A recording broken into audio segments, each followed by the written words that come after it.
What's going on, my friends?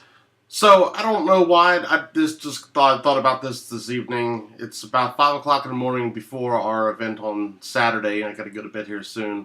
But I started thinking about something, and I see so much of the negativity on the forums, and I myself have gotten sucked into I almost want to say forum and group lifestyle, where you sit on the forums all day, you sit on the message boards of whatever groups that you're involved in, whether it's DJing, whether it's motocross, whatever it may be. There's forums for everything out there, and you get sucked into these forums, and you get sucked into all this negativity, and you get in this world full of drama, and you get so involved and so emotionally involved, or at least I have in the past, that when you try to explain to somebody else all this drama and all this stuff that's happening, you realize how non-important the drama is on these groups.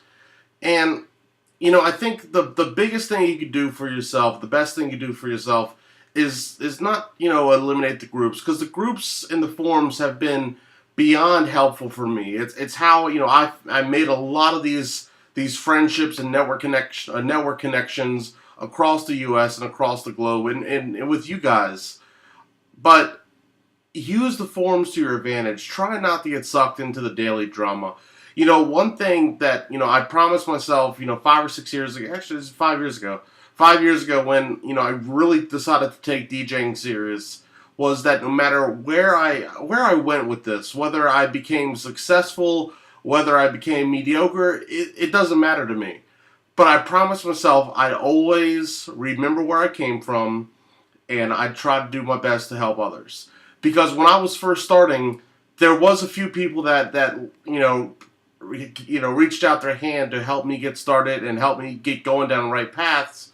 But there are people that wouldn't give me the time of day that now do, and I'm like, guys, you really, I have a network relationship with them, but other than that, they would never pay it forward.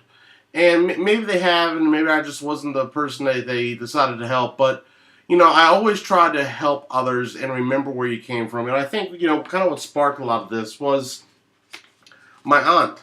She brought this over. This is from 2004, 2003, possibly earlier. I almost say 2002 to 2003. This is my first flyer. First real promotional. I think honestly, my dad helped me put a lot of this together. I was charging, $50 an hour, and there's nothing wrong with that. If you go in the groups, they're going to tell you there's something wrong with it. I believe in I believe in the service, and I believe in myself, and I believe in the value of myself, and my pricing has changed, but I don't think the individual's behavior has. I hope to think that I'm still the guy that I was in 2004 when I was graduating high school. Maybe a little bit more mature, but I haven't changed the roots. And so I think when you get caught up in a lot of this drama and stuff that's on the groups, at the end of the day, and I've had to learn this the hard way. There's only one person that you need to go to bed knowing that you impressed, and that's you. That's it. No one else matters. Your clients, of course, matter, but at the end of the day, the other DJs don't matter. You don't have to impress them. Just be yourself. Believe in yourself. I say this at the end of every one of my vlogs almost. At this point, follow your heart, follow your instinct, believe in yourself. Guys, believing in yourself is the most powerful mind and thought process you can do. You believe in yourself, man, your life changes. I don't know why.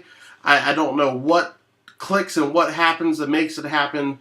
But when you're a Debbie Downer, it doesn't work. Man, it doesn't work. You don't go anywhere. You just spin your wheels. You don't move. But you believe in yourself, and you start to think that, I can do this. My dad, growing up when I played baseball all throughout my early ages, he always told me there's two words that don't exist in your vocabulary: can't and quit. And it's all I can, I will. And I don't say he beat that in me, but he just repeatedly told me that, and it's engraved in my memory, and it's engraved in my mind, it's engraved in my DNA now at this point. And that I don't believe that I will fail. I don't believe that I can't do something. If someone tells me I can't, I will show you 6 ways that I can. But guys, believe in yourself. That's the most powerful thing you could do. You start there, you're unstoppable.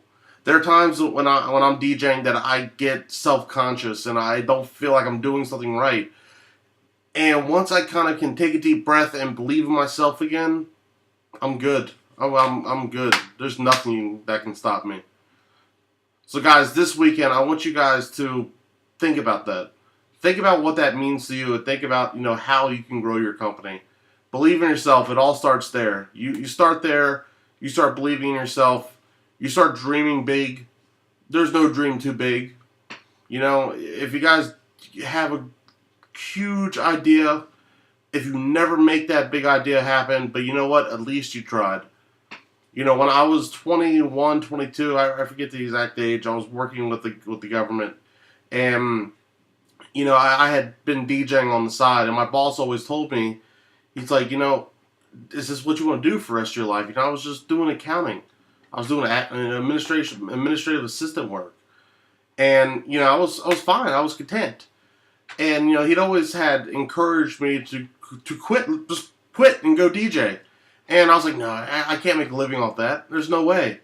And he pulled me aside. He goes, look, John, he goes, do you want to be 30 years old, looking back at your 20s and saying, I could have, would have, should have, but never took that leap. You never knew that answer, whether or not you could have made it or not. He goes, you're young enough now. This, of course, I'm in my early 20s. But he said, you're young enough now. If you at least try and you fail, it's not too late to start over. You don't have a family yet. At the time, I wasn't married. I didn't have any kids.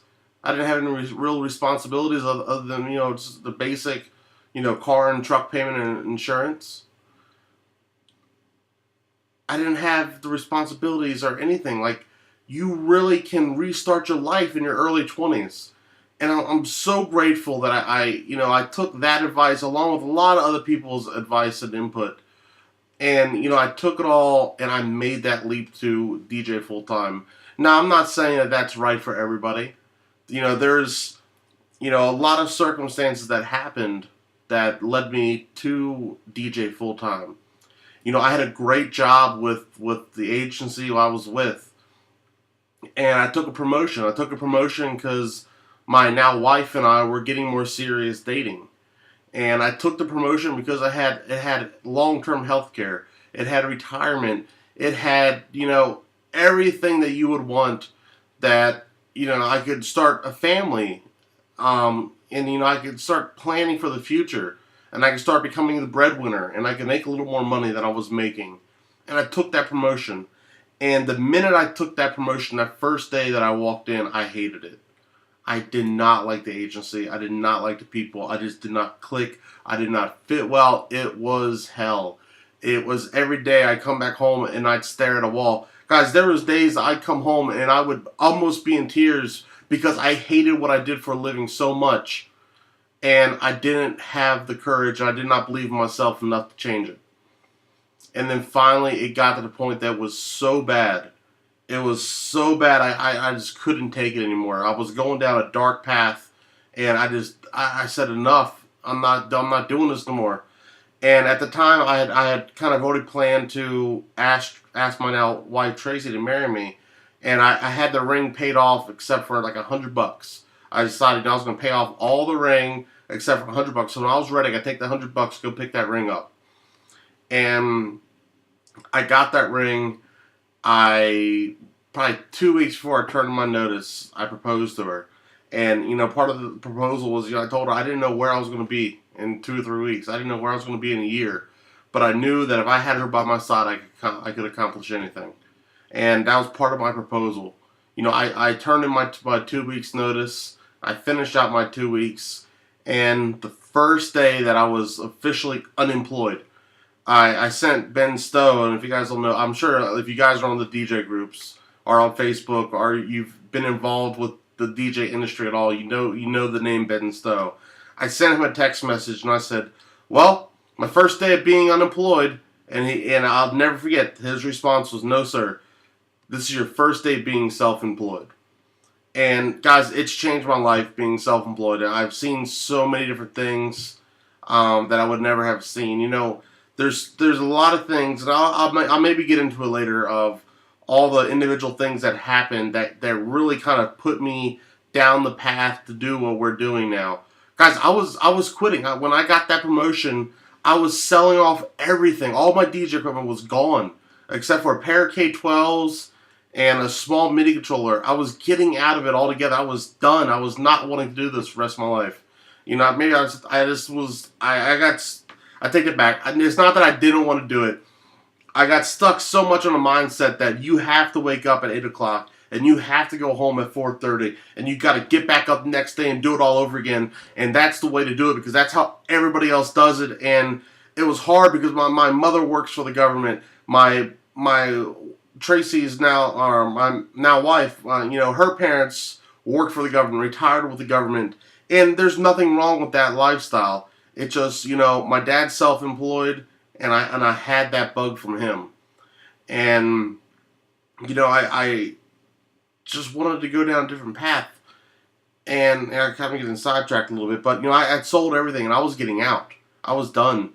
I had one wedding left, and that was it. And the wedding that was left was for Jean and Vicky Wu. And she was a teacher at a high school in the area. And after I did her wedding, she asked me if I would do one of the pep rallies. And I said, sure, I did it. And that one pep rally, they asked me if I wanted to do their prom. I never did school dances. I had no idea. I didn't know what was involved. I didn't go to school dances of my own. I was clueless.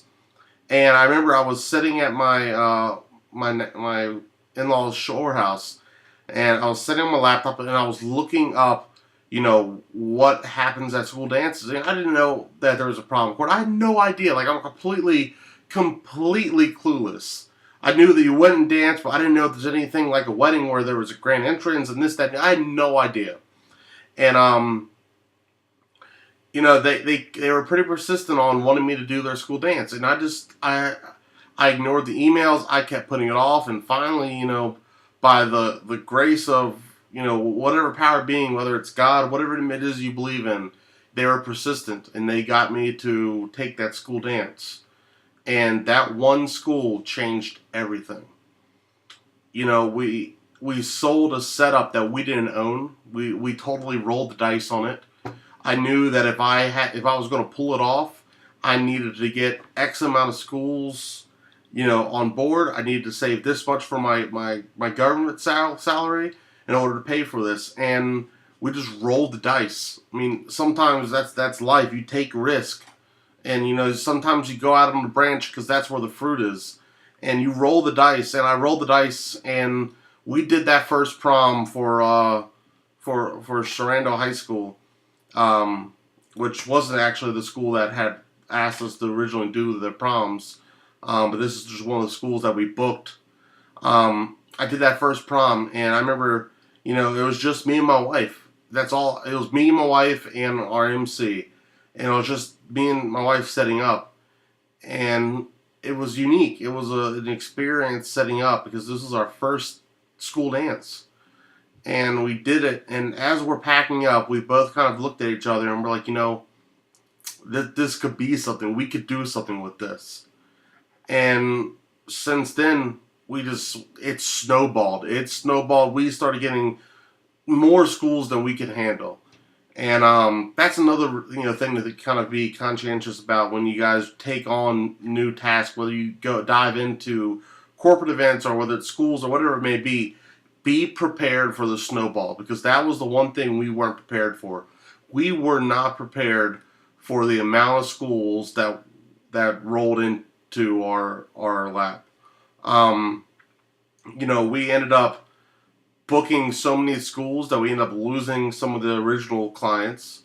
Some of the schools that we booked, we weren't able to accommodate the next year, and we ended up losing them, and I still haven't got those schools back. So be prepared for the snowball, because when it happens, you have the chance to really hit a grand slam. And don't get me wrong, I mean, we hit a home run, and it took a couple years to really kind of get the understanding of the financial side up to it, that you can't just blow everything that comes in and just fund setups off other events. And I'm still learning to this day. But the one thing that is the most powerful thing you could do is believe in yourself. And there were times that I had my doubts in myself, and people would remind me, and I would get messages from people that are that follow me on YouTube, and that they'll tell me how inspired they are by us. And it's crazy to think that what I'm doing and doing these videos inspire other people.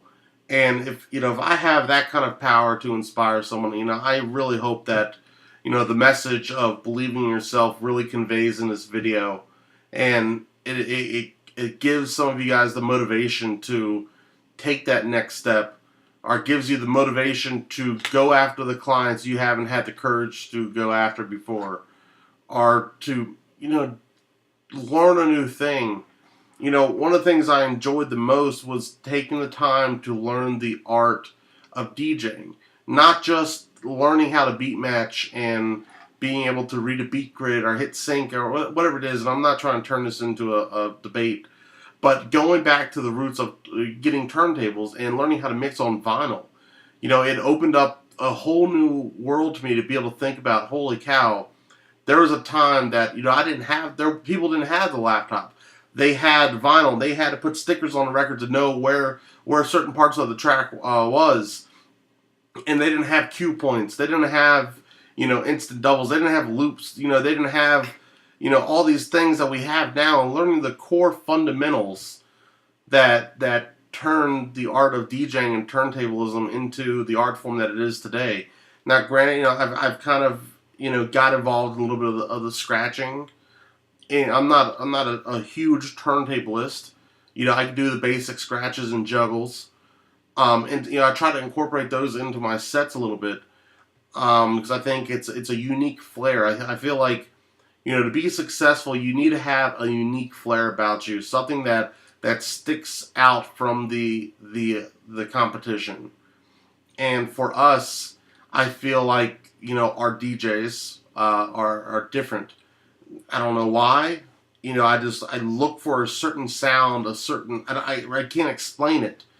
But when we bring other DJs on, or when we hire DJs to work for us, we just don't hire anyone, and we look for a certain flair. It's hard to describe. It's a certain emotion. I just almost like the extra sense, we pick up on. I don't really know how to really describe it, but I look at our setups, and I know our setups differ from a lot of the competition. There's some guys around here that have fairly decent sized event or school dance setups. But if you compare us to a lot of them, we stand out from the pack. And when companies or clients look at you, and they look at just two DJs, two turntables and a microphone, from a pitcher's point of view, I'm no different than if you were to set me next to Jazzy Jeff. It's a individual with two turntables and a microphone. They can't tell the talent. They can't see the scope and the depth of your work that you can do. So that's why we showcase a lot of our bigger events, because I want the clients to see that it's not only the music that we focus about, and we put mixes up online so they can hear a difference if they can, but we really sell them on the experience, and we show that experience through paying some money for a video editor to go through now and edit our videos. We go through our photos to find the best of the best photos, because I want that experience and that excitement of being part of our events to translate through the excitement in the photos and the feeling through watching the videos. So I don't know if this is just a huge ramble fest. I hope you guys have taken something from this. That's really it. That's all I got for you guys today. We got an event going on, not really a huge event. We just got to call it a new school that we're working on tomorrow. Really excited to work for them. I do have 2 cameras. I got 2 GoPro gimbals ready to go. It'll be a great event. We're going to get a lot of footage. And hopefully get some of that footage online for you guys to see. I did start a new YouTube channel for JJDJ. I took the advice of a lot of you guys in the comments. So there is a JJDJ Entertainment YouTube channel. If you guys want to subscribe to that, I'll put the link in the description. But yeah, so guys, if you took anything from this message, this vlog is 20 minutes. I don't know how I always do 20-minute vlogs. I think I'm gonna come on here and talk for 5 minutes, and it turns into be 20, 30-minute conversation with myself. But guys, believe in yourself. It starts with you. It starts with you guys believing in yourself, saying enough with the drama, enough worrying about what other people think. For so long, I worried about what other people thought about me. And the moment that I start moving forward and not worrying about it, guys, it changes you so much. And once you get that inspiration and you start believing in yourself, it is like pouring fuel onto a fire. And you just start your creativity. I can't talk. Your creativity level increases. You're just, I don't even know. You're like, it's an incredible sensation. Believe in yourself.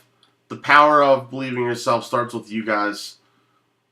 Practice, enjoy, research, but start right here. Believe in yourself. Alright guys, until the next time we chat, practice, enjoy, follow your heart.